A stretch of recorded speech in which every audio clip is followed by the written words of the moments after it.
Hello dear students, welcome to Kotda classes. आज के इस वीडियो में अपन बच्चों रिटायरमेंट ऑफ पार्टनर के लेसन में आप सभी जानते हैं कि 12th अकाउंटेंसी के वीडियो भी चल रहे हैं और रिटायरमेंट ऑफ पार्टनर अपन पढ़ रहे हैं। रिटायरमेंट ऑफ पार्टनर के दो वीडियो मैंने आपको बनाए थे, पहले आपने देखे होंगे। मैंने एक गेनिंग रेशो पे वीडियो बनाया था और एक न्यू प्रॉफिट शेयरिंग रेशो पे वीडियो बनाया था। अगर आपने नहीं देखे तो लिंक आपको डिस्क्रिप्शन में मिलेगा, जाके देखिए उन वीडियो को पहले और उसके बाद आप ये वीडियो देखेंगे, आपको काफ़ी अच्छा समझ में आएगा। आज के इस वीडियो में अपन गुडविल की इंटर सीखेंगे कि गुडविल की कैसे एंट्री की जाती है। जब एक पार्टनर का रिटायरमेंट होता है तो कितनी गुडविल की इंटर करते हैं, कैसे गुडविल को लिखते हैं, ये सीखेंगे।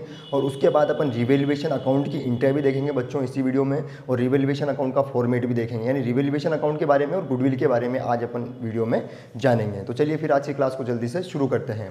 देखिए बच्चों, ये मैंने लिखा हुआ ऊपर कि ख्याति का लेखांकन व्यवहार यानी अकाउंटिंग ट्रीटमेंट ऑफ गुडविल, यानी गुडविल को कैसे लिखा जाए, ये मैंने ऊपर लिखा हुआ है कि जब गुडविल लिखी जाएगी, जब रिटायरमेंट होगा पार्टनर का, तो कितनी इंटर की जाएगी। जो पार्टनर का रिटायरमेंट होता है, आप ध्यान रखना कि गुडविल की केवल आप 2 इंटर करेंगे, उन 2 इंटरों से गुडविल का एडजस्टमेंट अपने आप हो जाएगा।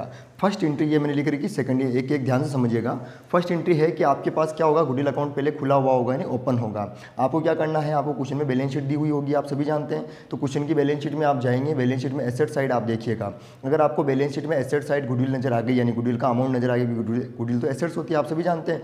तो एसेट साइड अगर गुडविल नजर आई तो गुडविल अकाउंट वो खुला हुआ है यानी ओपन है। तो क्वेश्चन आपको नहीं कहेगा उस गुडविल अकाउंट खुला हुआ है उसको आपको बंद करना है, क्लोज करना है। तो क्लोज करने की एंट्री होती है all partners capital account debit to goodwill.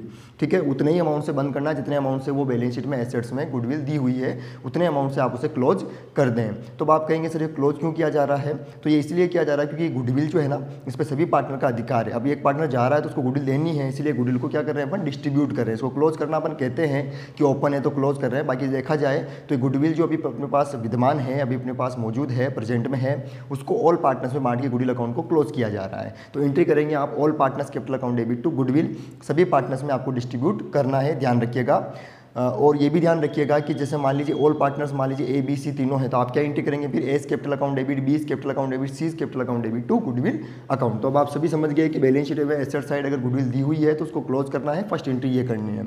अगर बैलेंस शीट में एसेट साइड गुडविल नहीं है बच्चों, तो ये पहली एंट्री आपको नहीं करनी है। ठीक है, गुडविल अकाउंट ओपन है तभी क्लोज करना है, बाकी नहीं करना है। लेकिन दूसरी एंट्री आपको लगभग हर क्वेश्चन में करनी ही पड़ेगी, क्योंकि दूसरी एंट्री में क्या होगा, गुडविल का एडजस्टमेंट होगा, यानी जाने वाले पार्टनर्स की गुडविल को बचे हुए पार्टनर्स में बांटा जाएगा। तो वो एंट्री क्या है पहले उसको समझ लेते हैं। तो दूसरी एंट्री है बच्चों, remaining partners capital account debit हो जाएगा to retiring partners capital account. Remaining का मतलब होता है शेष बचे हुए पार्टनर्स आप डेबिट करेंगे, रिटायरिंग मतलब रिटायरमेंट लेने वाले पार्टनर्स को आप सीआर करेंगे।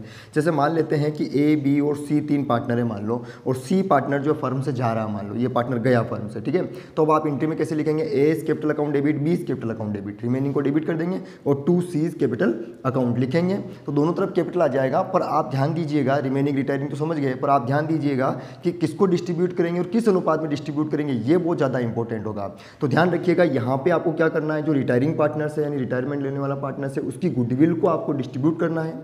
ध्यान दीजिए, रिटायरमेंट लेने वाले पार्टनर्स की गुडविल को आपको डिस्ट्रीब्यूट करना है रिमेनिंग पार्टनर्स में, और फायदे के अनुपात में डिस्ट्रीब्यूट करना है, यानी गेनिंग रेशो में आपको डिस्ट्रीब्यूट करना है। ध्यान रखिएगा, कभी मत भूलिएगा।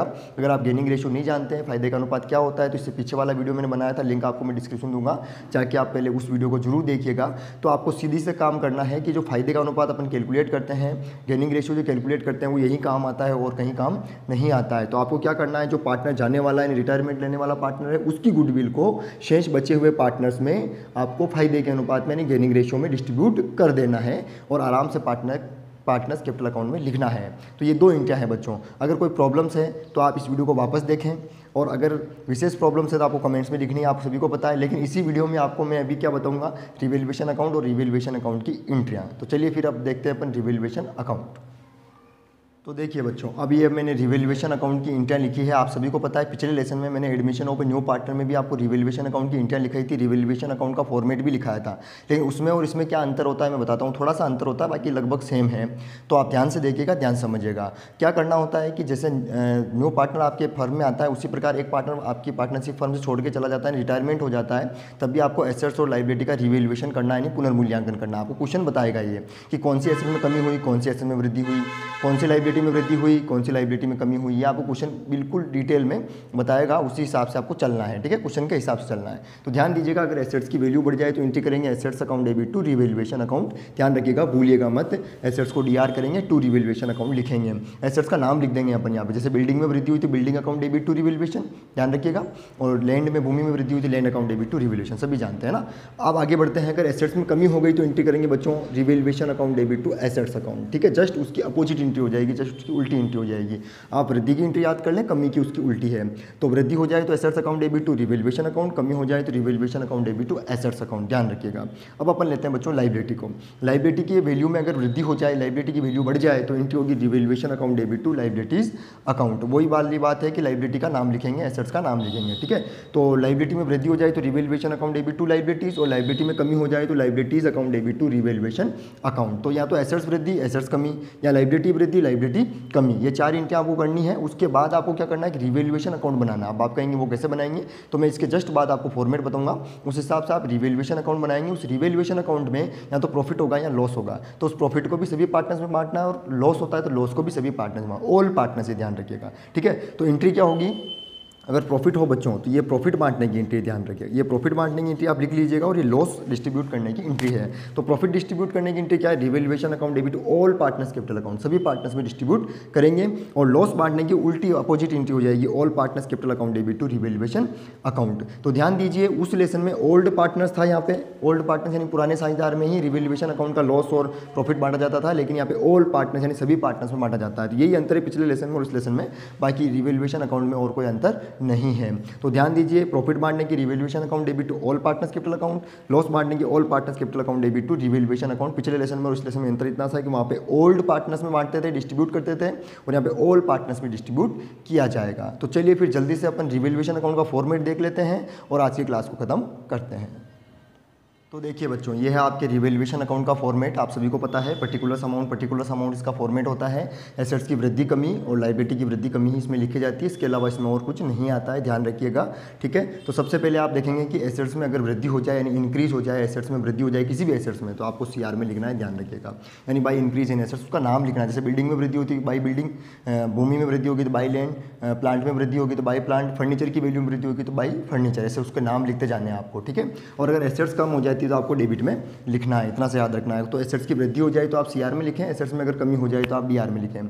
उसी प्रकार अगर लायबिलिटी बढ़ जाती है तो आप डेबिट में लिखें, लायबिलिटी बढ़ रही है तो आपको डीआर में लिखना है, लायबिलिटी कम हो रही है तो आपको सीआर में लिखना है। तो आपको वृद्धि याद कर लेनी, कमी उसकी उल्टी हो जाएगी। एसेट्स की वृद्धि सीआर में तो कमी डीआर में, लायबिलिटी की वृद्धि डीआर में तो कमी सीआर में आ जाएगी। कमी वृद्धि लिखने के बाद आप इसका अंतर निकालेंगे, अंतर अगर डेबिट में आता है तो प्रॉफिट है, ठीक है, और अंतर अगर क्रेडिट में आता है तो लॉस है। तो आपको क्या करना है, अंतर अगर डेबिट में आता है तो टू पार्टनर्स कैपिटल अकाउंट लिख के, प्रॉफिट लिख के, बीएफ आप सभी जानते हैं अंतर होता है, और ऑल पार्टनर्स में यानी सभी पार्टनर्स में आपको डिस्ट्रीब्यूट करना है। और अगर अंतर उधर आता है तो by partners capital account loss लिख के, बीएफ लिख के, एबीसी यानी सभी पार्टनर्स में, ऑल पार्टनर्स में यानी सभी पार्टनर्स में आपको डिस्ट्रीब्यूट करना है। तो या तो अंतर डेबिट में आएगा या क्रेडिट में आएगा, ध्यान रखिए। डेबिट में आए तो डेबिट में बांटें, डिस्ट्रीब्यूट करें, और क्रेडिट में आए तो क्रेडिट में डिस्ट्रीब्यूट करें। लेकिन डेबिट में आए तो प्रॉफिट डिस्ट्रीब्यूट कर रहे हैं, क्रेडिट में आए तो लॉस डिस्ट्रीब्यूट कर रहे हैं, ध्यान रखिएगा। और ऑल पार्टनर्स में यानी सभी पार्टनर्स में डिस्ट्रीब्यूट करेंगे, और लिखेंगे क्या, टू पार्टनर्स कैपिटल अकाउंट या बाई पार्टनर्स कैपिटल अकाउंट, क्योंकि इसका जो बैलेंस है, इसका जो अंतर है आपने पार्टनर्स में बांटा तो ये पार्टनर्स कैपिटल अकाउंट में चला जाएगा। तो आप सभी को समझ में आ गया होगा, केवल अपने को ये याद करना है एसेट्स की वृद्धि कहाँ आएगी, कमी कहाँ आएगी, लायबिलिटी की वृद्धि कहाँ आएगी, कमी कहाँ आएगी, अंतर निकाल के बांट दें। यानी रिवैल्यूएशन अकाउंट बहुत ज़्यादा आसान अकाउंट होता है, इसमें कोई प्रॉब्लम्स आपको नहीं आएगी। फिर भी मैं तो यही कहूँगा, बार बार कहता हूँ कि कोई दिक्कत है तो आप एक बार जरूर वीडियो को और देखिए, और विशेष प्रॉब्लम्स है तो बार बार कहता हूँ आप कमेंट्स में लिखिए, वीडियो को शेयर कीजिए, लाइक कीजिए। तो फिर मिलते हैं अगले वीडियो में, तब तक के लिए जय हिंद।